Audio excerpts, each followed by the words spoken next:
Hello, everybody.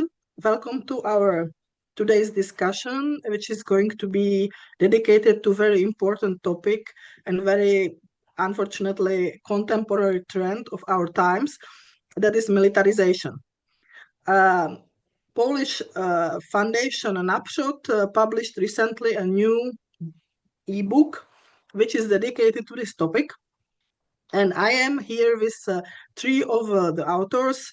There is in this book 6 articles and one interview, but today we will speak with three of our authors of this book, and we will discuss the topic of militarization, and we will have a look at on from the different perspective, from the perspective, general perspective of Poland, Italy, and Germany. And I will introduce our today's guests. First is, and this is just based on the way how we will discuss. First is a Polish-British sociologist, Gavin Rae, who is also a member of Foundation and Upshot. Hello, Gavin. Hello. Sorry, first technical problem was turning off my No microphone. problem. So, hello. Good afternoon. Thank you. Then we have here an Italian economist and researcher, Nadia Garbellini. She is researcher at University of Modena and Reggio Emilia. Hello, Nadia. Hello, hi everybody. And finally, we have here Cornelia Hildebrandt, an advisor at the Rosa Luxemburg Stiftung. She is German and she will speak about German topic. Hello, Cornelia. Hello, good afternoon. And my name is Veronika Susova-Salminen. I am a journalist and historian. So we will turn our interest now to the topic because I think it is important. First, I thought it is important to understand what is militarization. Actually, it is a word which is appearing there and now, but we should understand what is militarization, specifically from the point of view of this new publication. So I would ask first Gavin, because his article is very much dealing with the general questions, political, economic questions, even related to Poland. So Gavin, what should be understood under militarization, and why it is important to talk about it and research it now? Okay, thank you. I mean, before going just into the definitions of militarization, of why we thought it was important to write something on militarization from Poland is one is because of the very dangerous situation which we find ourselves in Poland. You know, we feel this very strongly, being on the edge of a war in Ukraine at the moment, and of course this is a dangerous situation which is escalating around the world at the moment. And of course we see this in the last 2 weeks with the outbreak of the attack on Iran by the United States and Israel. So this is the reason for it, and what's happening in Poland, as I'll come to briefly describe later, is this very rapid rise of military spending, and also a kind of militarization of the political and the social sphere. So at its core, I would say that militarization is a process in which society, the economy, politics begins to organize itself for military conflict and adopts military values, priorities, patterns of behavior, and so forth, which are around this preparation for war. It's a shift from a civilian or peaceful footing to one where the military style thinking and structures become more prominent and influential. And then, of course, what we are interested in, the core of this is the economy. The core of this is the shift of the economy into a military footing. And in our publication, there's a very sort of detailed description of militarization in Poland and the economy. And we also have articles, some of which will be described today. And there's one, for example, written also on militarization in Russia and in Ukraine. So you have this process of militarization occurring in different countries. And this economically refers to the buildup of military equipment, the allocation of resources towards military purposes, And, very specifically, this includes an increase in state military spending, a growing proportion of the national budget towards the armed forces. It includes an arms race, which, just what I was mentioning before, and that countries are militarizing simultaneously. We've seen this in history before. It becomes a form of competition, a competitive element to it, where the countries are militarizing on an ever increasing scale. And also at its heart, it has a military industrial complex. The relationship between a nation's armed forces, politicians, and private industries that manufacture weapons. And this is, in a sense, what we were concentrating on in our report in this book is about the economic drive towards militarization, and how this military industrial complex creates an incentive for perpetuating this very high and sustained military spending. So this is the sort of background to it. If I come and maybe briefly talk about what you mentioned, the political economy, my chapter in this book was to actually look at, because, as I'll briefly explain, in Poland, this drive to militarization is supported by almost all of the political parties, all of the mainstream political parties, including those from the left. And what I was trying to show was actually that if you go back into Polish political economy, there is a very rich tradition of opposing this militarism, and this goes back to Rosa Luxemburg, of course, and how she understood that militarism is an essential part of capitalism. She understood this in two ways. First of all, is that capitalism expands. It's aggressive as an expansion, and often it will use force, including military force, to break down barriers to its expansion. It expands into different areas. It attempts to capture resources, subjugate people, to gain access to cheap pools of labor, to new natural resources. We can see this, for example, very much the wars at the moment are partly driven by the search to gain control of natural resources, to open areas for export of your products, and so on and so forth. And this is what Rosa Luxemburg in her work was one of the first to show. She wasn't unique in this, of course, but she's one of the first to show how capitalism needs to have these external areas which it expands into. These external areas are not always just other countries or so forth, or geographical areas. She also began to write about how the state also creates external areas for the capitalist economy, and actually needs state investments in order for capitalism to reproduce. And part of this is military spending. And in the chapter, I won't go into too much details on this, but in the chapter, I show how the world-renowned political economist Michał Kalecki, how he took up this idea of Rosa Luxemburg, because she only wrote very briefly about this military spending. She sort of proposed this idea of military spending at the end of her book on the accumulation of capital, that actually state investments can help to stabilize capitalism, and particularly military spending. For Kalecki, he believed that military spending has certain advantages for capitalism. One, that it's not reliant upon the market demand and market forces of supply and demand. State investment can guarantee private companies a continual demand, and there is two options for weapons. They're either used in the military field and they need to be replaced, or most optimistically, they rust in warehouses. New technologies are made in other countries in this competitive environment, and they have to be replaced. So there's a continual demand in the period of militarism for private companies to realize their profits, which doesn't exist normally in a capitalist economy.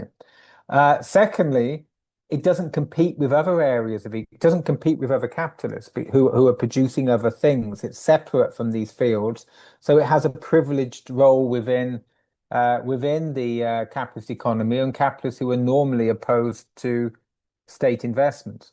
However, if we look at it just from an economical point of view, there were many disadvantages. It takes investment away from more useful areas for investment, and we will come to this. We can see this, for example, ecological, environmental spending, social spending, and so forth. Government budgets divert resources into military rather than more important, more socially, environmentally useful areas. And it doesn't add anything to economic or social life. Using Keynesian terms, the multiplier effect is diminished because there's nothing there which is going to be bought by people, which sustains the population. It's not in a consumption means or investment like building a road or railways or something, which will actually have a beneficial effect in the future.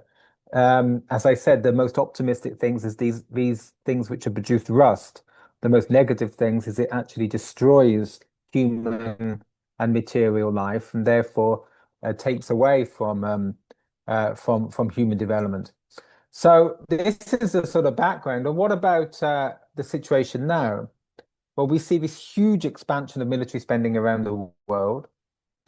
And what about in Europe? In Europe, for example, with all the political leaders who have at times spoken out about Trump and so on and so forth, exactly what Trump is asking them to do. And what Trump is asking European leaders to do is to increase their military spending. This is not like America at saying, we don't want you to spend, you should, we are the only military. They're asking European leaders to increase their military spending, NATO European countries to increase their military spending to at least 3% of GDP. And in Poland, and this is why it's such an urgent issue in Poland, we have around 5%, the government is now spending this year almost 5% of GDP on its military. 4.8% of its GDP is estimated will be spent on its military this year. Health spending in the country is only 6 to 7%. So you can see that this, what impact this can have on government spending and can have on the economy. This, even just looking at what I've talked about before, this has a limited impact. Let's just take away that we are against this because of what it leads to in terms of an increase in war and destruction and so on. What about just its economic effect? Well, and this is laid out in quite detail in our report in the first chapter by Michał Menes. It's an excellent description of the Polish economy and in a very objective way to what it's, how it adds to the economy or not. And what we see is that, first of all, just the general nature of military spending, which I've just described, means it will have a limited effect. It doesn't add to demand. It doesn't add anything useful, socially useful into the economy, and it has a very limited multiplier effect. But also, second, is that most of the military spending has been spent abroad.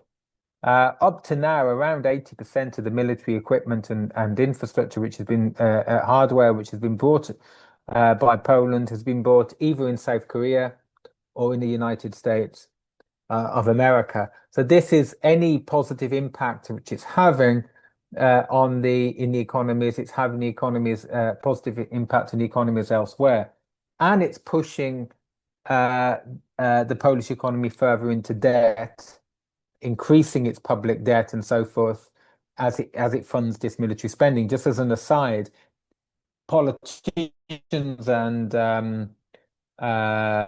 public figures and journalists and so forth, who for years and years or decades have been warning that even any minor increases in social spending will lead to some form of catastrophe, and now, sort of cheering on this huge spending on the military, regardless of actually what kind of effect it will have on public debt, the deficit, and other forms of public spending. So this is the question. Now what we have is just the last thing I'll talk about is a change in the political debate. How to fund this military spending, because it's becoming obvious that actually the costs of doing this is going to have a severe burden impact onto the economy. And there is a division now between the two main wings of the Polish political scene. As people who know anything about Poland, we essentially are dominated by two right-wing blocs, one which is more national conservative, one which is more sort of liberal conservative. And the governing party or coalition led by Prime Minister Donald Tusk, they have secured from the EU, there's this SAFE program, which is the European Union, which is providing guaranteed loans at supposedly cheap interest rates to European countries. And Poland has been guaranteed the largest proportion of this SAFE fund, which is 43.5 billion euros. It would have 45 years to pay this back. And it's supposed to be at a relatively low interest rate. At least it is at the beginning, as we know. We don't know what will happen in the future. And there's been a debate around this. Now, of course, just if you look at it in terms of a debt, okay, this seems a safe way to loan money and to pay loans. Poland isn't in the Eurozone. So if Poland takes out a loan in euros at the moment, who knows what can happen with currency changes and so forth in the future, and it could be burdened by high debt. And there's been a whole discussion also, if it's taken in euros, it's expected probably that it will be more linked to the developing European military complex, and that Poland will buy weapons from European countries more. What has happened since is that the President Karol Nawrocki, who comes from the opposition, he's connected or tied to the Law and Justice Party, the more conservative nationalist bloc, he has vetoed this. He has vetoed Poland taking this loan, and he has proposed as an alternative something they called SAFE 0%. And he proposed this with the head of the national bank, which he says is a cost-free way to take loans to borrow money for military spending.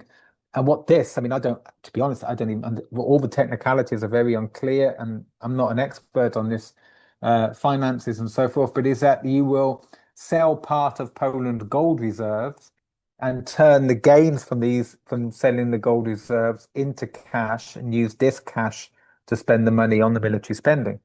So Poland already is seeking these ways to do it. There is now a political stalemate. The government may decide to go with the European Union scheme, but this will mean breaking the constitution, basically because you should go through parliament and be accepted by the president. And there's a whole discussion on this. Nawrocki, by the way, just briefly, is more connected to the Trump regime. He's been very favorably talked about by Trump. And one would imagine that this would mean putting Poland into more closely tied to the American military-industrial complex. Both sides are saying they will prioritize Polish military industry this time. Whether that would happen is another question. So just coming towards the end is that in this division, nobody in mainstream Polish discussion is discussing, should we spend so much money on the military? And this includes from the left. The left is aligning itself with, the mainstream left is aligning itself with the government and EU policy. The Razem party, which is the most left-wing party in mainstream Polish politics, is saying that they should have both and take the EU loan for military spending and do the SAFE 0% to build, I can't remember how many it was, 6, 7, 8 nuclear power stations. That's the line of Razem. So, but nobody within the mainstream left is discussing the issue of, should we spend so much money? And I think there's two questions to ask that should be asked in the Polish debate, which nobody's really discussing. Will this military spending make Poland safer? There's almost just assumption it will, but will it? There is, in the terms of the military spending, everybody's using, how can we get more and more and more and more, rather than, well, why? the question of militarism is not questioning the military. We're not here as sort of pacifist anarchists saying there should be no military in our countries or in Poland. It's a question, of course, there should be a military and a security policies and so forth. The question is, how do you make your country security? What are the most important security needs of the country? How can they be achieved, and how can they be achieved most efficiently? And is it really in Poland's interest? It's going to be huge amounts, for example, of tanks, which it's done in recent months and years, which essentially puts it in the front line of any future military conflict with Russia. For example, also, just one very quickly, is that in Poland, for example, no mainstream politician ever proposes that Poland should send troops to Ukraine. You get people like Macron, Starmer, Merz, sometimes they talk about it, sometimes they speculate on it. Nobody ever does it. Very little support for it, because people actually here do have a bit more of an understanding of what it would mean if war breaks out, and understanding that Poland will be on the front line. So the question is, does it really make a country safer, rather than just assuming it does? And what are the economic effects of this military spending? And what are the alternatives to this? How can we have a policy, for example, that secures, pushes forward the green transition and energy independence as far as possible in the country, and prioritizes social needs rather than this continual drive towards militarization? I'll finish there. Thank you, Gavin, for your explanation. And I think we can move to the German case now. Germany actually announced within this new wave of militarization that it is ready to return to the role, I will quote, to have the largest conventional army in Europe. So it is kind of, who knows the history? Of course, it's not sounding very nicely. And I already read a few articles that, especially in France, are worried about it. But I will ask Connie to you two questions together. The first is, it will cost a lot of money, we know it. And I would like to hear from you how this program Germany is having, Sondervermögen, will going to change actually until now very strict fiscal policy and its relationship especially to social spending.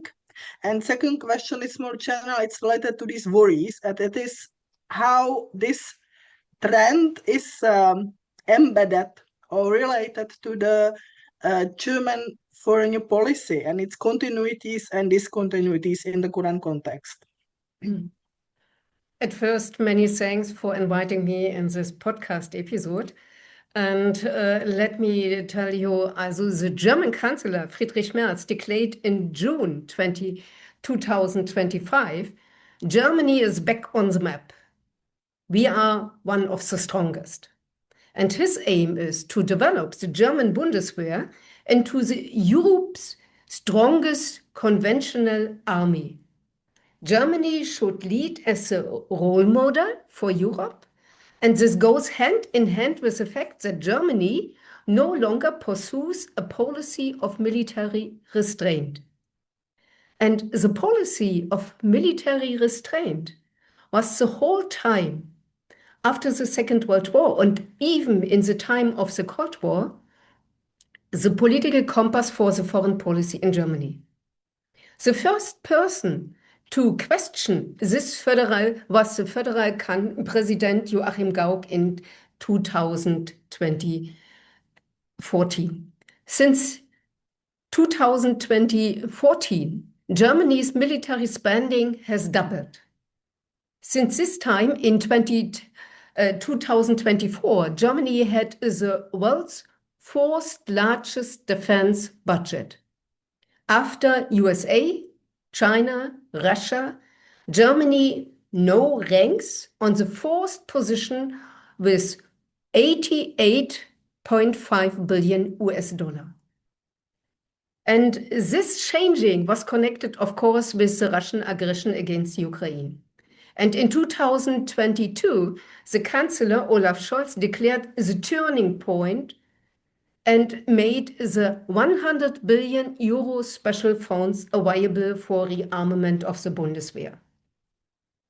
The Bundeswehr, and not only the Bundeswehr, Germany must be fit for war, kriegstüchtig, fit for war in 2029, because it could be that the Russians are coming. By 2025, the federal government intends to spend not only 2% of the GDP on rearmament. Under the influence and the pressure of Trump, the government decided 5%. And that means 3.5% directly for weapons, tanks, and so on, and 1.5% via infrastructure program. But you have to know, what does it mean? 5% of the German GDP. That means 4,470 billion euro. That is the GDP, that was the GDP in 2025 last year. And 5%, that means 223 billion euro. But you have to know that the household budget in Germany is by 502 billion.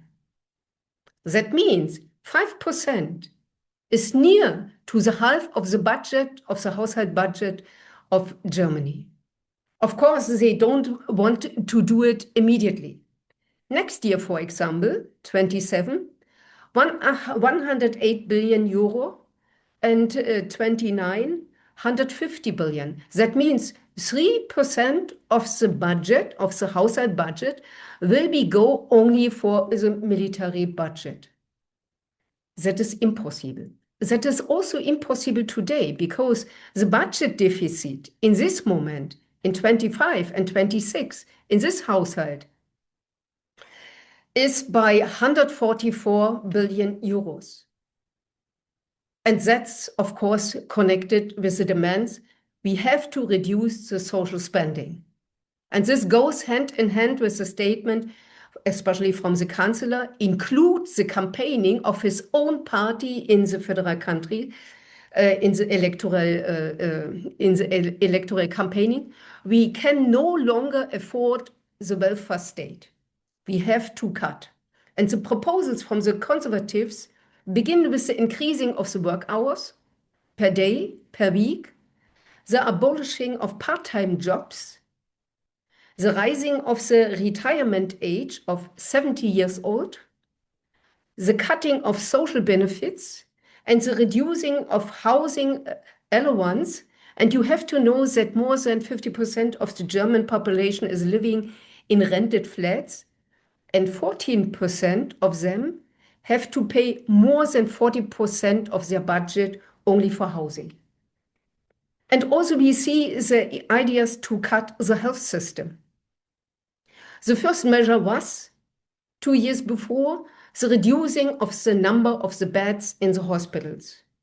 In this moment, we see the reform of the healthcare system and also the hospital system. And that is connected with the cuts of the number of the hospitals, especially country areas. It has to be connected with the kind of practices, of doctor practices, and ambulance system connected with the hospital system. But that means at least the cut of the healthcare. And the last proposal came to make the cost for dentists as private cost. And all these steps means is a clear attack concerning the welfare state. But you have not only to see what is going on in this direction, you have also to see the special funds, especially 500 billion special funds for infrastructure pact. That is good, because a lot of infrastructure is not paid in the last 20 years. That means the conditions of the infrastructure, especially in the commune, are very precarious. But it's not meaning this. This concrete infrastructure program is connected with the war-related infrastructure. That means roads, bridges, and railways. That is the special funds. And we will see what is going on with that. But it's not only the cutting of the social impact impact. It is also cutting at the same time the development policy is cutting 910 billion euro, and also the international emergency aid has been halved. That means the clear orientation, the clear compass, also in the international law, in the international policy of Germany, is connected with the question of militarization, at least at the expense of the welfare state. What is the situation of the German left to this? Of course, the German left is not agree with this development. The German left is against militarization, is against the NATO, is against the military strange, is against the militarization of the daily life, and is also against the military service. But we have, and that is a complicated situation, maybe similar also to Poland. The problem is that we have in our party, we get a lot of new members in our parties. Our party has in this moment 123,000 members. And the majority of them came in 25. That means the majority was not involved in the program debates in the past. And the majority of them are very young, under 30 years old. And the majority of the population in Germany, under 30 years old, is in favor to give more money for the militarization in Europe, include also to Germany. That means the left is in a complicated situation because also the people, they are voting for the left, are splitted in this question. 56% are in favor of supporting the new quality of militarization, and 48% are against. That means you see the concrete split.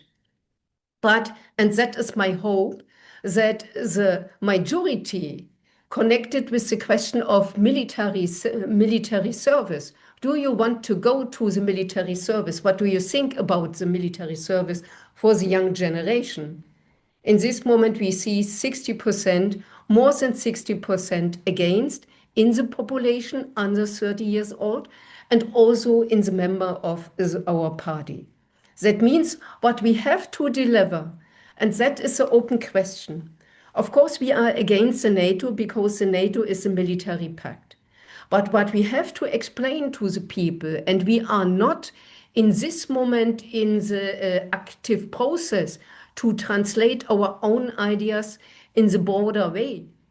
We have to translate the concept of a broader understanding of security, and we have also developed our principles for a kind of left-wing defense policy. And in this moment, we have a lot of open questions. What does it mean, security for all? What does it mean, defense policy, also to protect your own country? What does it mean for Europe?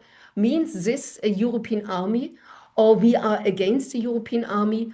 All these open questions we have to discuss in the programmatic debate, and this programmatic debate is starting in this time, and we will continue to discuss all these open questions. And my hope, we are not only as the radical left wing from Germany able to discuss this question, also to present ourselves in a new quality as a peace party. We explain in our program that the Radical Left Party is a peace party, and we have to bring it with concrete concept, with concrete activities, and with concrete peace activities, and also with the concrete peace concept. Many thanks. Thank you, Cornelia. We will maybe continue about this topic towards the total end. But you both, Gavin and Cornelia, you both were talking about actually that the number of money which is invested to military spending and to security is impossible. we have here economist who understands the numbers much more better than we. And we know that there is a 5% of gross domestic product of every country in Europe, member of NATO, which has to be spent in 10 years. In 10 years, we should be all on 5% of gross domestic product. By the way, of course, we have to take into account that some economies are larger, some are smaller. But if I take my own country, the Czech Republic, it means for the Czech budget, now we look only on the state budget, that we will pay 20% of all budget only to military, which is an incredible number. So I would like to ask you, Nadia, now if you would make us clear about this kind of, is it really economic and socio-economic strategy to turn to the mode of militarization? And then the next question is related especially to Italy, because we know Italy is one of the structurally weaker countries in the European Union. Some speak about it is even a peripheral right now. So is it for such countries even some kind of a solution? Is it the way how to get out of the socio-economic weaknesses and structural problems? Thank you, Veronika, and thanks for inviting me tonight. Well, first of all, I think it's worth stressing that unfortunately, since the book was written and published, we are already witnessing some quite worrying development in terms of militarization and military escalation, which should lead us to think very deeply about what's going on. And the danger is now, I think, becoming even more and more real in terms of what's going on in the world. And I think that what is especially alarming at the political level is that now, at least in Italy, but I assume also in other countries, it's the same. I find it very alarming, the fact that war and even the prospect of a nuclear escalation is discussed with a level of ease and normality that actually we have never witnessed before. This is extremely worrying in general, besides economic considerations. So I think that in times like the one we are living, we should definitely give priority not to accelerate militarization, generally speaking, but rather we should try to stop the spiral of escalation and trying to redirect resources towards stabilization, social, economic, and international stabilization. And this definitely entails also trying to use money for something different than military spending, as Gavin was explaining before. There are, when one investments, of course, we can consider military spending from an accounting point of view as investments. But the kind of investments our economies would need are definitely other kind of investments going in the direction of energy independence and the direction of the ecological transition. So we can have, even if we might have some multiplicative effect in the short run by spending money. Any kind of money we spend generates some kind of multiplicative effect. So, of course, also military spending does the same. But in our case, we would need some kind of spending and investment able to give positive returns also in the medium and long run. And the kind of investments Gavin was mentioning, of course, are the kind of spending which can give such results. Now, if we try to think of the case of Italy, which I think is paradigmatic also for other countries, well, of course, as both Gavin and Cornelia were stressing before in their interventions, the main risk of raising military spending to 5% of GDP, I laugh because, of course, in the case of Italy, we already have such a high debt and such a high deficit that it even seems incredible, to be able to do so. But of course, that would mean forcing countries like Italy to divert a very large amount of public resources away from essential social spending towards military outlays, which is crazy. Let's think, as a way of example, that in 2024, healthcare spending in Italy was about 6.3% of GDP, and spending for education was about 3.5%. So that means 5% of GDP is slightly smaller than healthcare, total healthcare spending, and much higher than spending for education. And of course, this money should come from cutting those services and diverting resources towards military spending.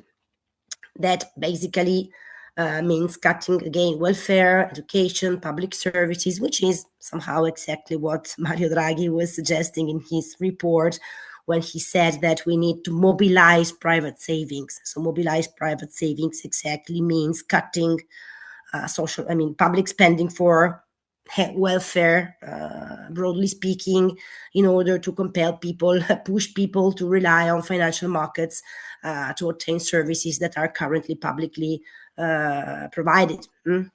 Healthcare, education, pensions, this is already on its way in Europe since some time. And I mean, reaching 5% of GDP military spending would accelerate this process, which, by the way, would also have the consequence of further deepening the financialization of our economic systems. And we all know the risks in terms of instability, inequality, social vulnerability that doing so would have. Again, at the same time, I think that the current geopolitical situation, and this connects to what both Cornelia and Gavin were saying before. So what do we need? What do we mean by security? Do we mean spending more in armaments, or is security something else? Of course, we need security policies. We are not crazy. We don't think that security is, we're not thinking that we can reach peace and security is going to be unnecessary in the near future. However, I think that we are witnessing right now that large-scale rearmament is not a solution to the security problem. Rather, it means fueling the problem. And the war in Iran, I think, together with the growing tensions in the Gulf, are showing very clearly how quickly militarization can actually feed a wider spiral of conflict and also economic, not only geopolitical, but also economic instability. Think of the disruptions around the Strait of Hormuz. Let's recall that through the Strait of Hormuz, roughly 1/5 of global oil supply actually normally passes. So that is already pushing energy prices sharply upward. I don't know about your countries, but in Italy, the thing is already quite apparent. And therefore, it's creating new inflationary pressures across the world economy, and especially in countries like many European countries, and Italy is not an exception, which are very much dependent on imported energy. And this is a problem for Europe as a whole. So I think that we should push not for rearmament or for an acceleration of rearmament, but rather for trying to reduce geopolitical tensions and try to limit the transmission of these economic shocks. Of course, that would pass through trying to reach a negotiated end to the conflict in Ukraine and to refuse participating in further military escalation in the Gulf. So refusing to aid NATO, the US, to go on with this war in the Gulf. Another thing I think Europe should do is trying to stabilize energy markets, which basically means regulating regulating speculative trading platforms such as the TTF. The TTF is where actually gas prices are negotiated in Europe, and it is a speculative platform. I think it's worth recalling that only about 5% of the transactions on the TTF actually correspond to real physical gas trades linked to the needs of real economy, whereas about 95% of transactions are merely speculative. So this, of course, represents a huge problem. And from a European point of view, I think we should push for European institutions to stop this. It was something which was introduced at the end of the 90s in the liberalizations wave of that time, and I think that it proved and is proving extremely problematic. So one point to stress, I think, is that no country, in my opinion, in Europe can really do something on its own. We need some very strong political coordination between European countries. It's impossible to tell what Italy could do in order to solve its economic problems. Nothing, I think. I mean, without coordinating and cooperating with other European countries. So this is, I think, very important to stress. So now, provided that the decision whether to militarize or not is a political choice, and the political, let's say, the political aspects are way more important than economic considerations. I think that militarization cannot address Italy's structural economic weaknesses. Again, of course, any kind of spending generates some multiplicative effect. Any kind of investment is able to generate some employment and some positive effect in the Keynesian sense.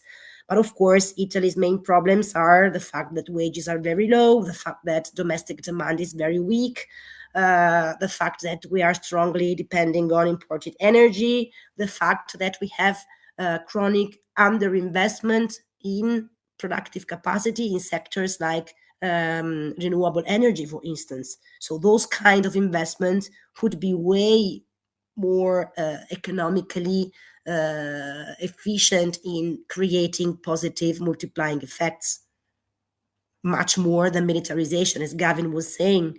And the worst, the best option is they rust. The worst option is that they're used to kill people. So, and we need ecological transition, and that requires investment, massive investment, much bigger than investment that would be required for militarization, and therefore much bigger in their multiplicative effects.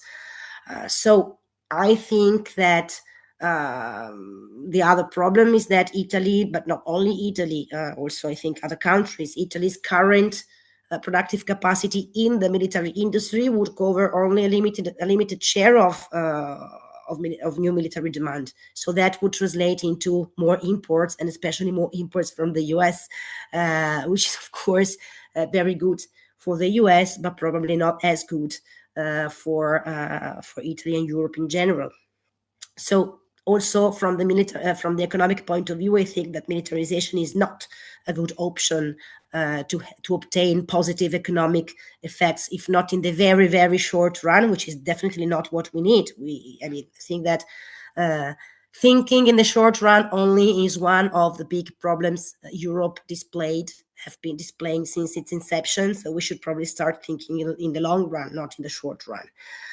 So we need to center our development strategies on domestic demand, higher wages, public investment, large-scale public investment, and reconstructing productive supply chains within Europe. Again, not within Italy, but within Europe as a whole. Try to correct geographic imbalances, trying to make Europe more equitable in terms also of distribution of employment, so on and so forth. So there are plenty of alternative economic strategies, alternative to militarization, to obtain positive economic results, plenty of them. So definitely rearming Europe is not a solution. It's going to be a problem. The very last thing, in the concluding remarks of our chapter in the book we are talking about, we warned about the risk that our political class could drag Europe into a war with catastrophic consequences. And I think it's extremely important to make sure that that does not happen, because the risk it's going to happen in the near future is so big and so huge that, I mean, it's really, really important that from a political point of view, we push in order for this not to happen, because I really think that the juncture now is extremely dangerous, and we should be extremely careful when talking about militarization, because we're not talking of something theoretical, but we're talking of something sadly extremely concrete and practical in what we are witnessing right now. Thank you. Sorry for being too long. No, thank you, Nadia. It wasn't too long, and I will have a bit maybe repeated question, but for everybody of you before we end, and that is, all of you basically mentioned it, that militarization is kind of normalized. if I will put it more intellectual way, it is becoming hegemonial kind of discourse. It's normal. Everybody say it's fine to spend this money. We have to protect ourselves because Putin will attack us. We must do this and that. How to really, in practical terms, as citizens, not only members of parties, how to try to create some kind of alternative narrative again, this kind of story, which is really like it seems like really so much normalized that it's you look maybe like crazy or pro-Putin, pro-Russian person if you start to say, but this is crazy. We are going in a direction, as Nadia said, really dangerous direction of the military conflict. So I will ask first Gavin to answer shortly if he has some idea how to create alternative which will be viable, which will function, because this book is showing all possible aspects of this problem, and I think it's important to talk about it. It was also the reason why this book was done, I think. Yeah, I mean, obviously, this is a very difficult question, but it comes to the heart of it. So, what we do, and I think we think about maybe from the perspective of the European left, and we need to return to our roots, and that is a movement that fights for peace. This this may seem very general, but that individually as less from different countries, we don't capitulate to supporting the militarism of our own governments. We've had this before in history. We've had it before where the left, I remember reading about the left before the First World War, and you were like, how could this happen? When the left was actually in a much stronger position than we are then. How is it possible that they could do this? And pushing back on this and explaining how this shift to nationalism, shift to the far right, shift to neoliberalism, and erosion of the welfare state and everything is combined with militarism. This is not something separate now, and this is part of the political economy of this. Is actually this is all tied up. The stage of capitalist development at the moment is connected symbiotically with militarization, and the cutting of welfare spending is to do with militarization. This is connected in. This is organic to the stage we're at the moment. And the old phrases, butter not guns, bread not guns. This is fundamental to the politics we should have. I think the next is coming from a European perspective of embracing some form of multipolarism. There's a very deep hostility, I think, to the Trump administration in America. Of course, the militarization in the United States and wars from the United States did not start from Trump. All US presidents have been engaged in such adventures, but this is on a whole new scale now, and this fear, this distrust of what is happening is something which you have to use, and this is a sense of two ways in Europe, which is one is supporting some form of multipolarism within the world, that Europe in a sense should be open itself up to other areas of the world as well as connections to United States and so forth, and regardless of ideological agreements or disagreements, that we support economic, political, social, cultural ties with other parts of the world. This is something which is essential to economically, but also advancing a movement for peace. And within Europe, I agree with what Nadia was saying in the sense of shifting the economic perspective away from militarization, how you can actually take Europe beyond the crisis in at the moment, and common production chains of energy policy, of policies of building demand, and of course the energy transition. At the moment, we can see that this is a lot of the militarization at the moment is completely tied up with the energy question, and the petrodollar, etc., and of trying to maintain controls of these resources, stopping them moving freely around, We can see this at the moment. What it was in Venezuela and Iran, who are exporting oil and resources to China. We can see what they're doing to Cuba at the moment, and the blockade of it is stopping fuel coming into the countries. All of this is connected to this, and this question of security is not just having a huge military; it's having a sustainable energy policy, self-sustainable, and also one which is tackling the question of climate change, etc. And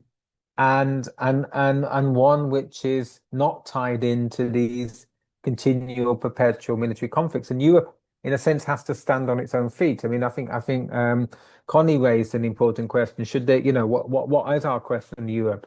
What the extent do we support a defense policy, a common defense policy in Europe? What does this mean?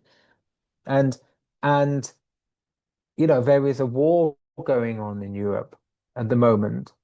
And Europe, as in the European Union leaders, seem to have really nothing independently to say or do on it. There's no negotiations ongoing between Europe and Russia. It happens between America and Russia. Europe stands like a child on the sideline without any independent voice, and without any attempt to resolve a crisis and a conflict and people dying on its own continent.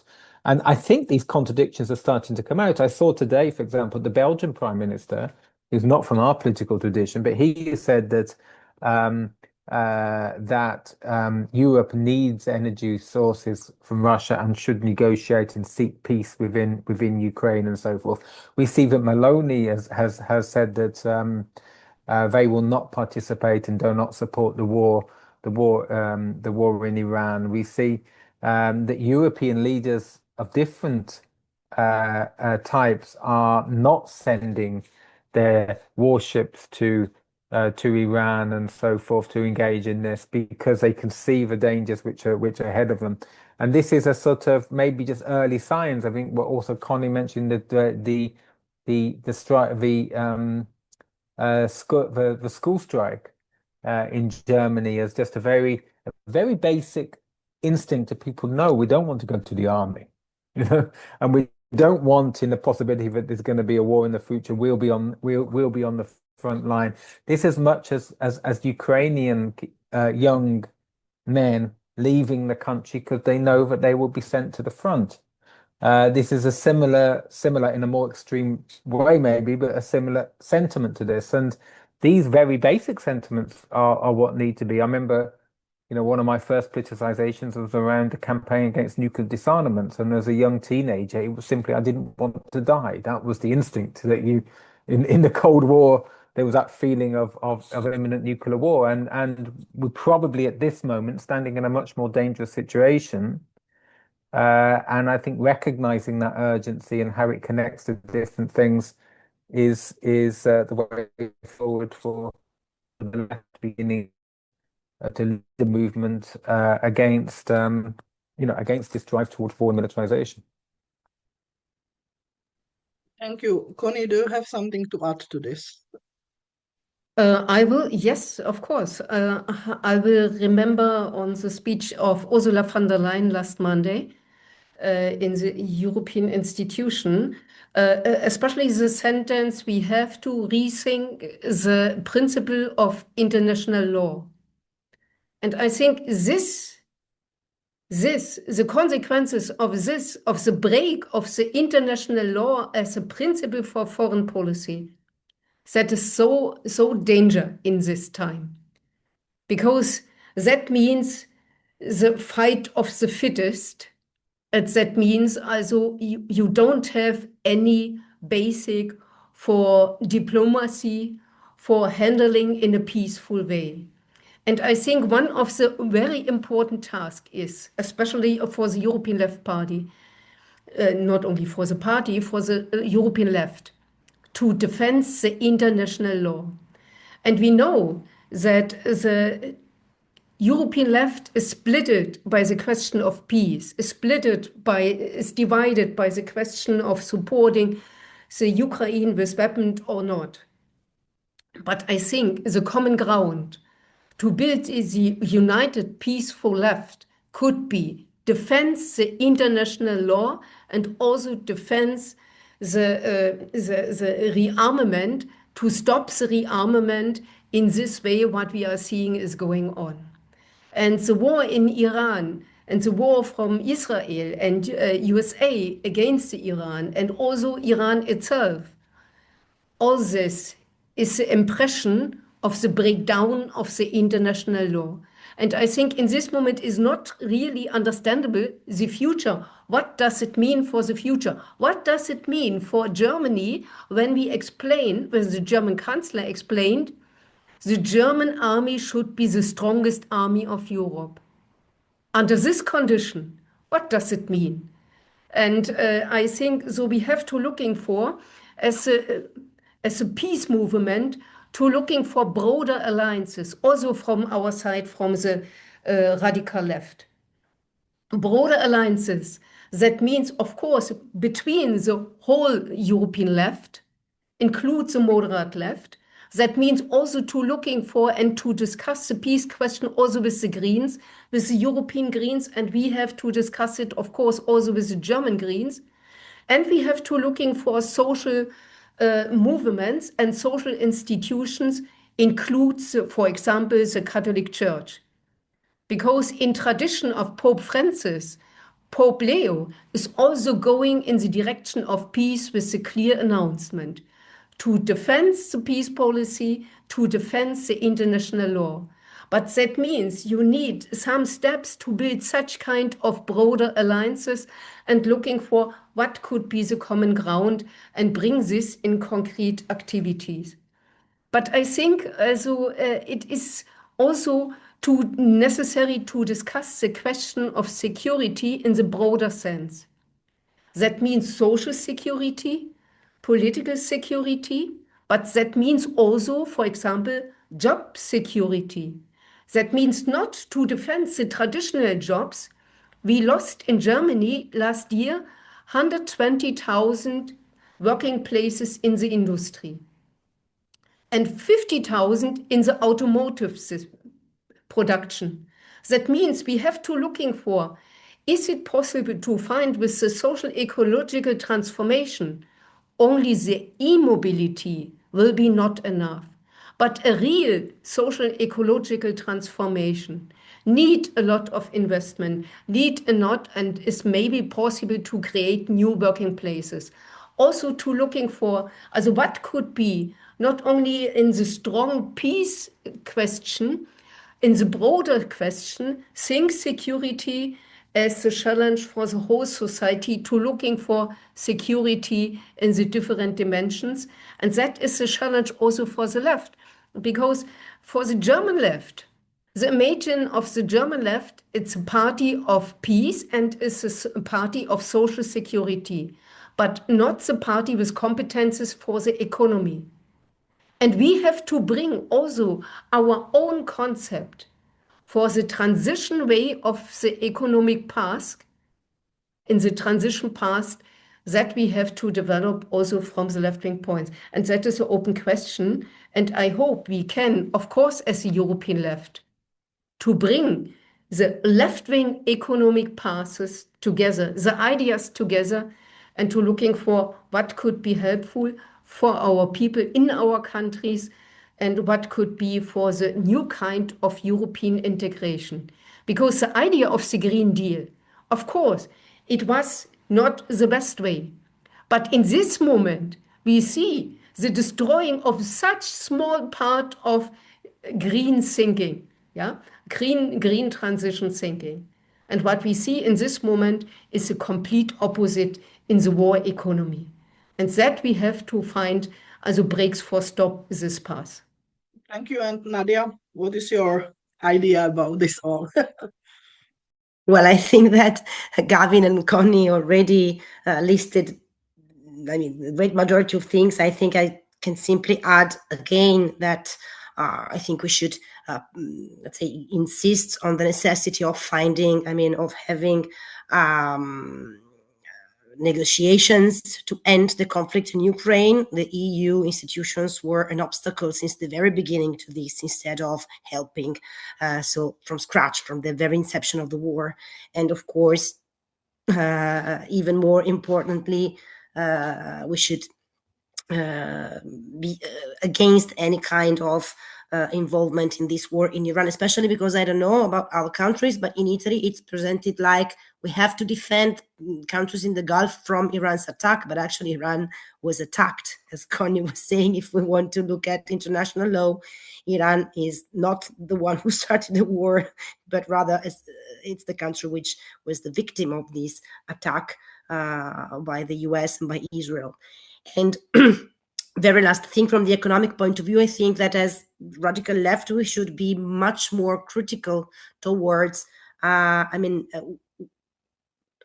towards capitalistic institutions. So there's no way to get rid of war within capitalism. And there's no way, to solve, talking about how can we go towards economic security, which in turn then transforms into security more in general. Of course, in the capitalistic logic, this is not possible because we need to fight for resources. We need to fight for, being more competitive on international markets. So all this kind of reasoning, even if they're not war in the military sense of the word, it's always going in the direction of conflict with other geographic areas.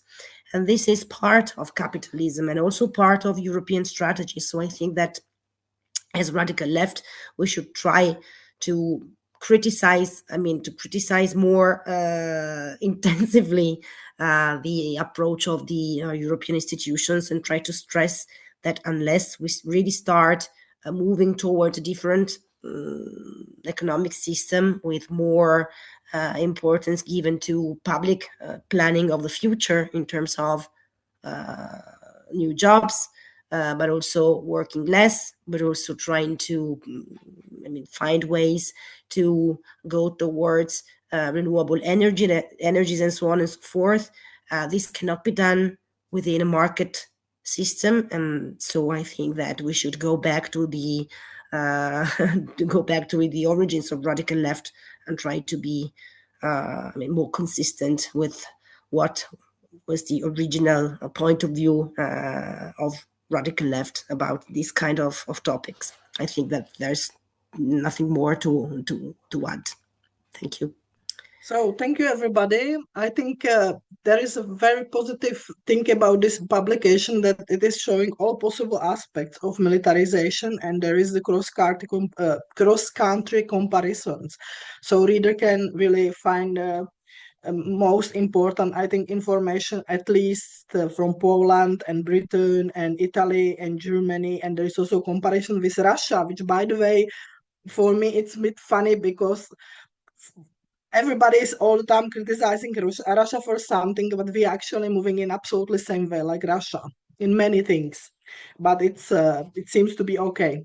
So I will just remind everybody that the publication is available in Polish and in English languages for free to download.